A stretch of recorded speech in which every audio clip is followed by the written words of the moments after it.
3 movements today. A little routine I actually created for my roommate that is dealing with some hip flexor pain, tightness. First movement we have is a side plank variation.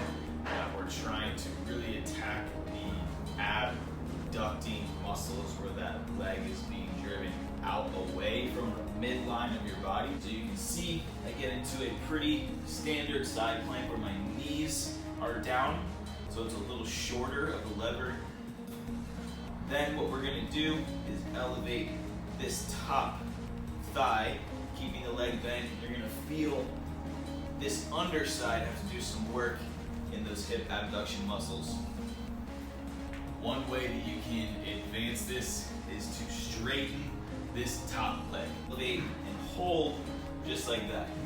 Now, we want to make sure that does not happen. We don't want the hips to collapse back down to the floor. So before advancing, make sure that you can hold the position I just showed you. Hold that for 20 to 30 seconds without letting your hips drop. Then from there, we can add in some repetitions. Now you're gonna feel potentially this working more than this, because to stabilize your body, this whole musculature has to work really, really hard to keep your hips trending up. Movement number 2 is a banded dead bug. We'll be starting this tuck position, okay? So think cannonball, all right? Cannonball is where I start. I'm gonna elevate my shoulders and my head so that just my lower back is pressing against the floor. Then I'm gonna reach my fingers up to the ceiling, make a 90-degree angle at these legs. Now the way that we're going to get super specific with that hip that we were talking about for my roommate that I'm developing this for is I'm gonna band my shoelaces. In this dead bug position now, I'm having to drive those feet apart, and I'm feeling it right here do the work to keep my feet far apart. And I'm just gonna repeat that same process of the dead bug. But as I'm doing this dead bug, you notice that the leg that's not moving stays completely still.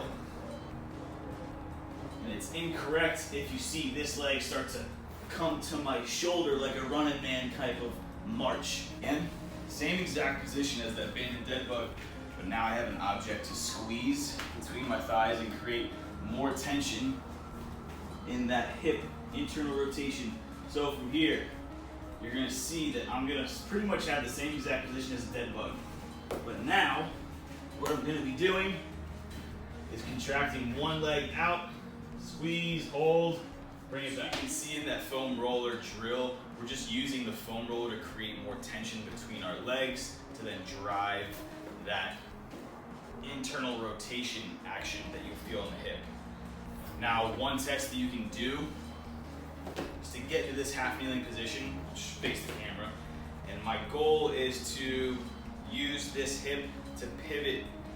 So first I'll lean forward, pivot that knee across the midline of my body.